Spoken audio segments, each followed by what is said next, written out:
L'avocate camerounaise Alice Nkom, spécialiste des droits LGBT, estime que la France représente toujours le monde libre et les valeurs humanistes, malgré le travail qui reste à accomplir pour solder le passé colonial.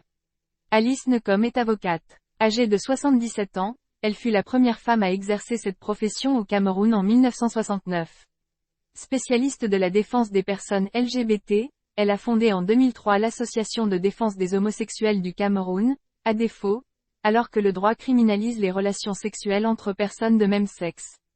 Au Cameroun, les affaires de viol, correctifs, parfois publics, de lynchage de personnes homosexuelles ou transgenres défraient régulièrement la chronique dans une quasi-impunité.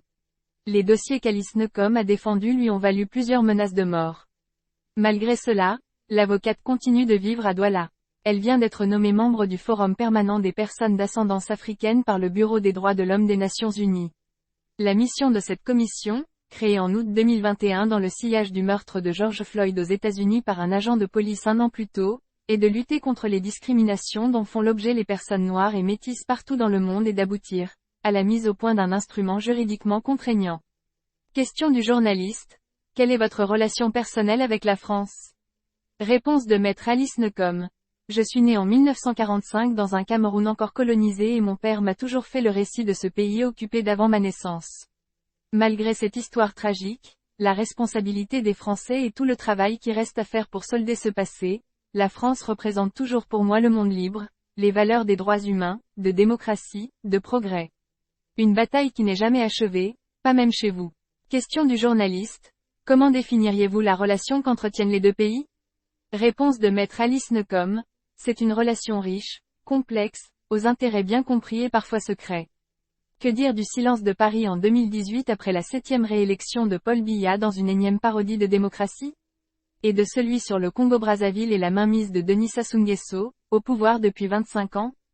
Que le chef de l'État français se déplace au Tchad pour les funérailles d'Idriss Déby et adouber la succession de son fils Mahamat, en avril 2021, n'est pas acceptable.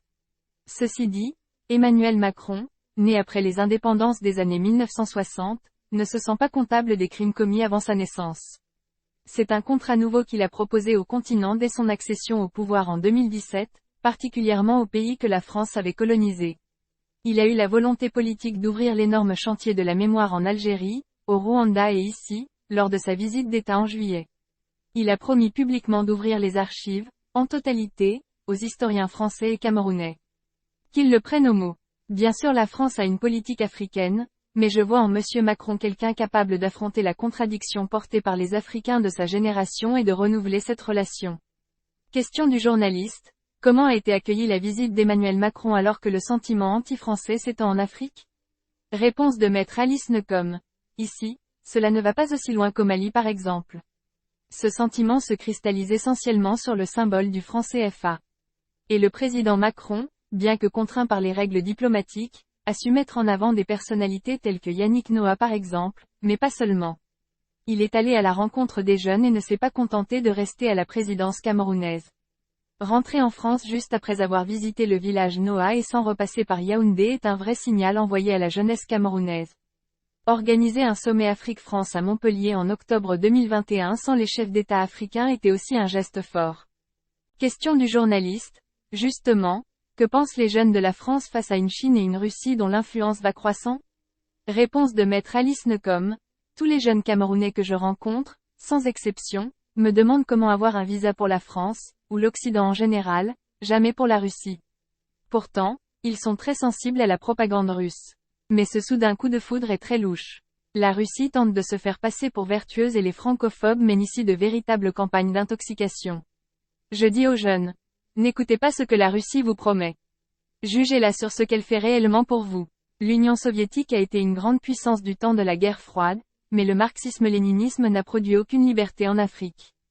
Je leur rappelle comment Poutine a verrouillé l'alternance politique, comment il emprisonne ses opposants ou va jusqu'à les faire empoisonner à l'autre bout du monde. Cela ne signifie pas que les Français ont 20 sur 20. Je ne donne pas de chèque en blanc à la France. Mais s'allier à la Russie comme le fait le président Biya, c'est faire une grande croix rouge sur les libertés fondamentales, c'est dire adieu au peu qu'on a ici. Aujourd'hui, Moscou apporte un appui militaire au Cameroun, à la Centrafrique, au Mali, en échange de quoi?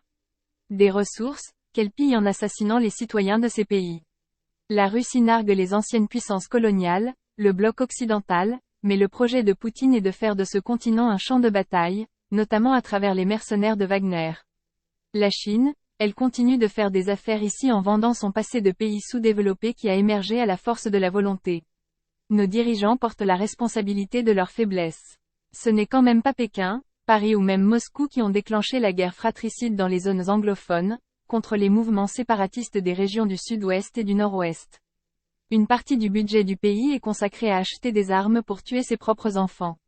C'est à nous, Africains, d'avoir des responsables capables de parler d'égal à l'égal avec la France, la Chine ou la Russie. Question du journaliste: quand on a 25 ans ou même 45 ans et qu'on a toujours connu à la tête de l'État Paul Biya, au pouvoir depuis plus de 4 décennies, que peut-on espérer pour l'avenir? Réponse de Maître Alice Nkom: le mal du Cameroun, c'est la corruption, qui infiltre toutes les strates de la société. Elle ne se cache même plus. Tout le monde a entendu parler du scandale des fonds Covid détournés ou de celui de l'organisation de la Coupe d'Afrique des Nations, CAN, de 2021. La corruption est tellement systémique qu'il est très difficile aux jeunes de demander des comptes. Pourtant, il leur faut oser exiger le bilan de ces 40 dernières années. Dans quel état Paul Biya laisse-t-il le pays à ses enfants? Sa mort et sa succession risquent de déboucher sur un bain de sang. Question du journaliste: qu'est-ce qui doit changer en 2023? Réponse de Maître Alice Nkom: il faut décoloniser le système électoral, totalement verrouillé et fraudeur. Cela fonctionne comme du temps où l'on nous a concédé l'indépendance alors qu'on était déjà mort, après une guerre de décolonisation qui avait décapité toute l'élite d'opposition. Aujourd'hui encore chaque voix qui s'oppose est bâillonnée. Nous sommes dans une démocratie de façade. Avant l'élection présidentielle, notre président ne s'embarrasse même plus de faire une campagne, ni des promesses. Le deal est clair. Même si, sur l'immeuble, il y a marqué ton nom, le vrai propriétaire, c'est lui, le titre foncier est à son nom. Nous avons besoin d'un leader qui s'occupe de son peuple plutôt que de mettre toute son énergie et l'argent du pays à se maintenir. Mais nous, les aînés, ne pouvons pas nous contenter de dire aux jeunes de prendre le pouvoir, nous devons les former à la démocratie sans relâche, leur apprendre le respect des valeurs humanistes et que cela se traduise concrètement pour qu'ils soient prêts quand le temps sera venu. Leur redonner courage malgré le présent. Paul Biya n'est pas éternel. Mais les jeunes ne sont pas suffisamment éduqués et la diaspora est empêchée de rentrer dans son propre pays. On retire à ceux qui sont partis la nationalité camerounaise, on les empêche d'investir, d'acheter même des terres. Il faut détricoter tout ça. Préparons l'avenir pour que les futures élections respectent enfin le vrai choix des électeurs. Sinon, rien ne changera. Le manteau de l'impunité que portent les politiciens ne tombera pas. Que devons-nous retenir de cette interview? Dans cette interview, Alice Nkom a évoqué la montée en puissance des relations entre l'Afrique et la Russie. Pour l'avocate camerounaise, ce serait un très mauvais signal pour les dirigeants africains de s'allier à la Russie qui selon elle, ne cherche qu'à piller les ressources du sol de ses nouveaux partenaires africains. Alice Nkom assure par ailleurs que la Russie de Poutine n'est pas un modèle en matière de droits humains. Aujourd'hui, Moscou apporte un appui militaire au Cameroun, à la Centrafrique, au Mali, en échange de quoi? Des ressources, qu'elle pille en assassinant les citoyens de ces pays. La Russie nargue les anciennes puissances coloniales, le bloc occidental, mais le projet de Poutine est de faire de ce continent un champ de bataille, notamment à travers les mercenaires de Wagner, a accusé Alice Nkom. Interrogée sur le réchauffement des relations entre Moscou et Yaoundé, la première avocate camerounaise a mis en garde de régime du président Paul Biya contre le rétrécissement des libertés publiques au Cameroun. Je ne donne pas de chèque en blanc à la France. Mais s'allier à la Russie comme le fait le président Biya, c'est faire une grande croix rouge sur les libertés fondamentales, c'est dire adieu au peu qu'on a ici, a-t-elle déclaré. Pour finir, elle a invité la jeunesse camerounaise à ne pas céder à la sirène de la propagande russe.